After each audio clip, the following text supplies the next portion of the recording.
See, see right up. See what you have done.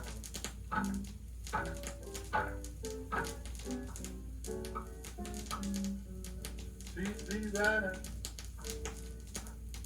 See what you have done.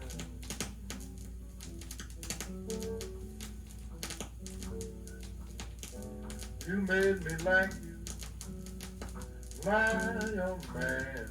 Downtown.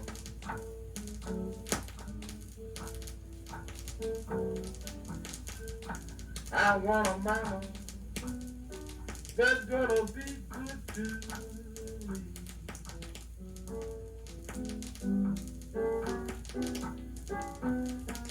I want a mama that's gonna be good to me.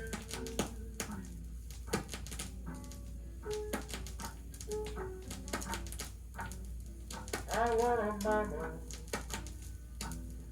one as sweet as can be.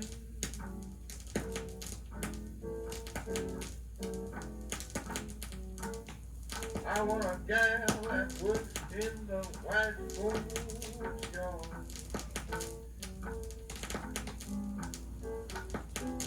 I want a gal works in the white folks yard.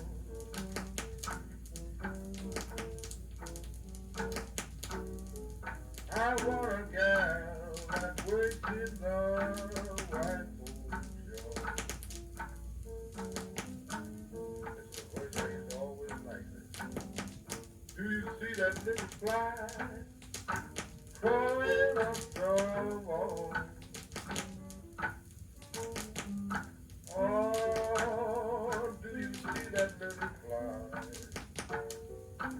climbing up the wall?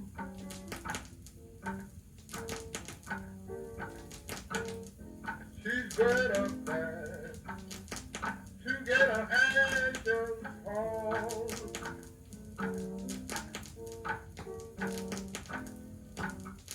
I've got a mama, she lives right back of the jail. My, I got a sweet mama, she lives right back of the jail.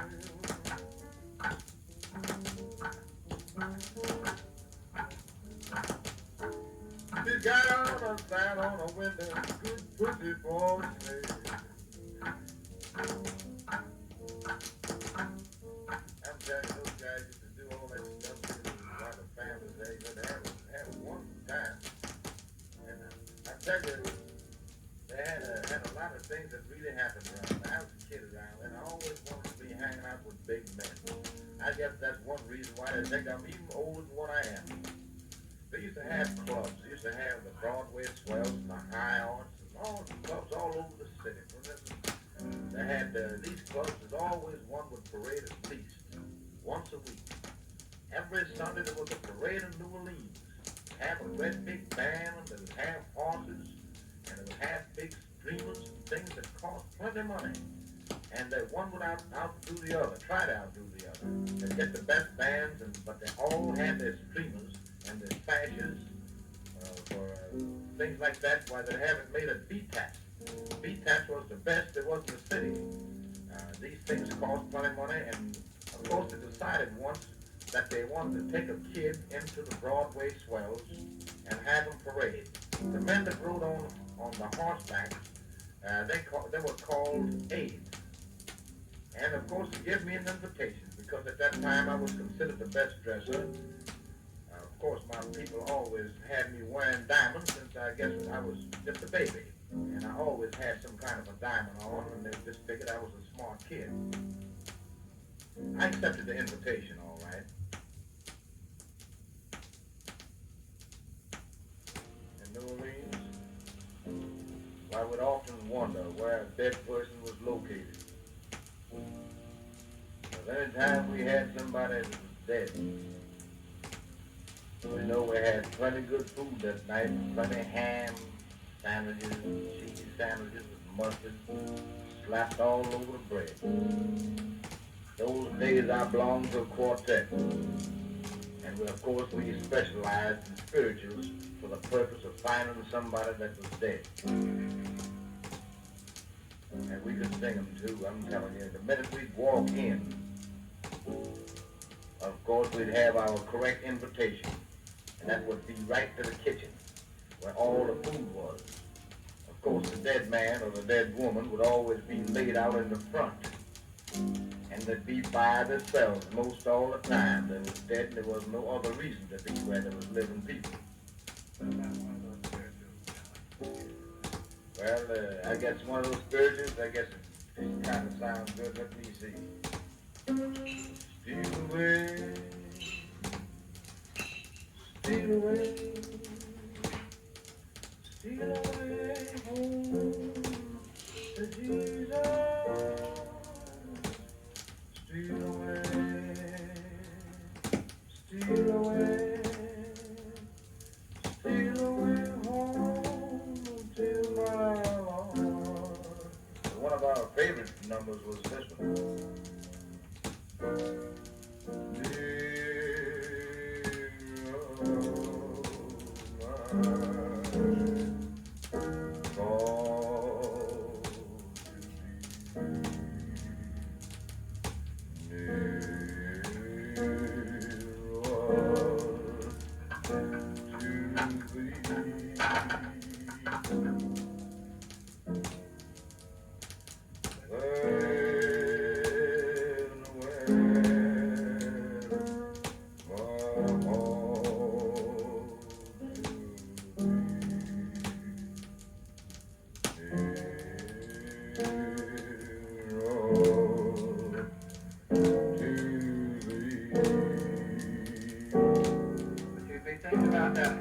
I think about the ham.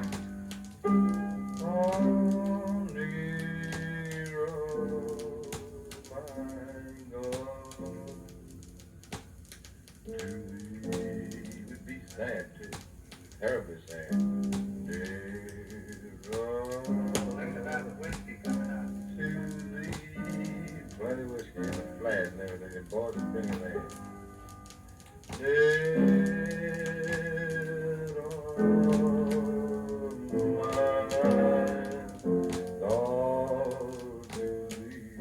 That would be some of the harmony it would use.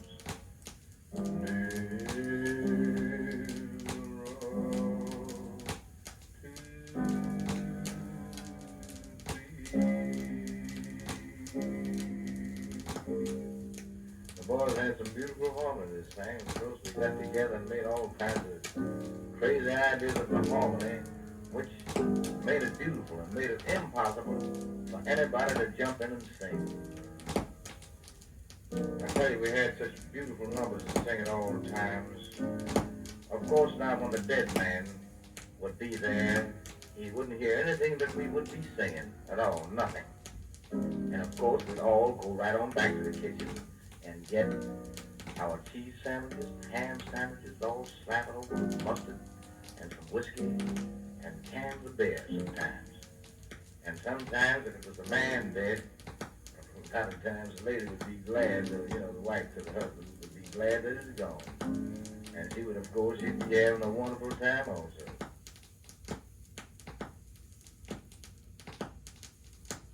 Of course, everybody in the city of New Orleans was always organization-minded, which I guess the world knows.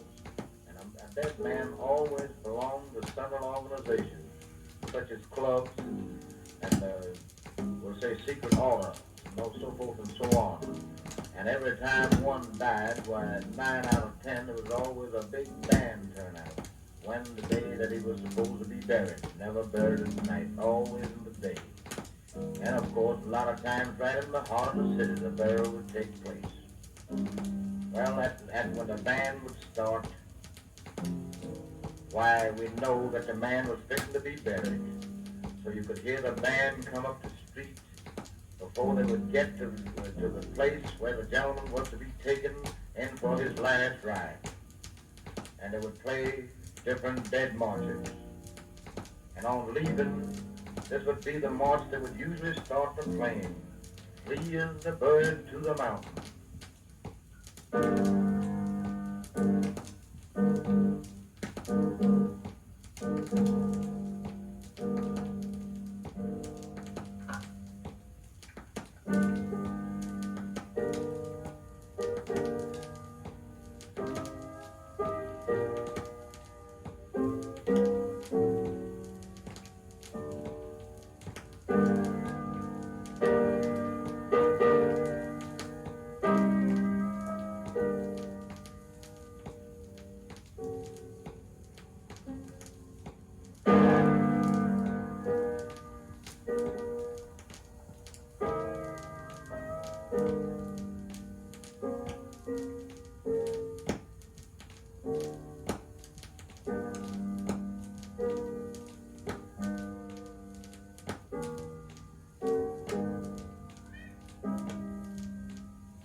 When they would enter the graveyard, some of them call them cemeteries and so forth and so on, very seldom they would bury them in the deep.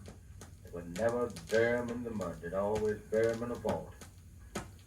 And they'd leave the graveyard, as they call it, while the band would get ready to strike up. They'd have a second line behind them, well, maybe a couple of blocks long, with broomsticks, baseball bats, and all forms of ammunition, we'd call it, to combat some of their foe when they come to the dividing line. And of course, they'd start. The band would get started and hear the drums.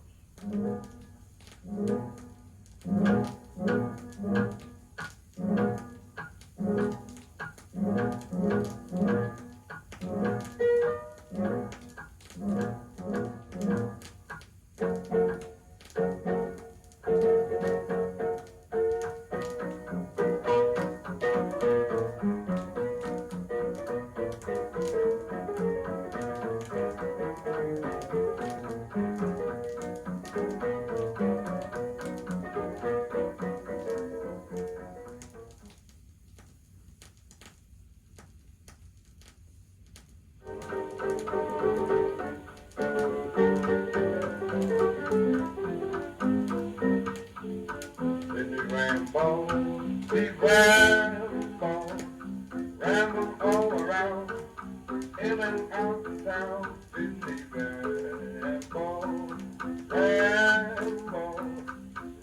till the bushes cutting down, ramble softly.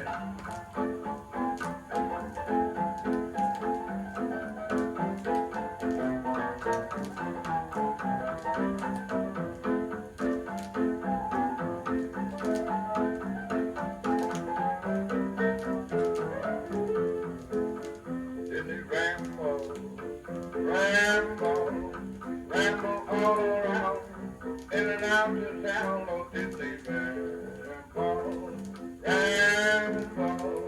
ramble till the bushes cutting down.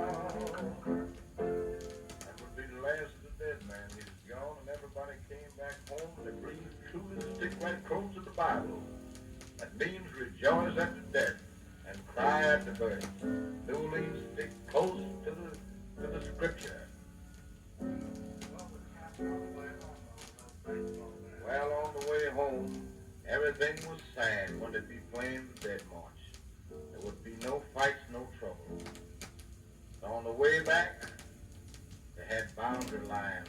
The boys had knives, baseball bats, pickaxes, shovel handles, axe handles, everything in the form that they were supposed to try to win a battle.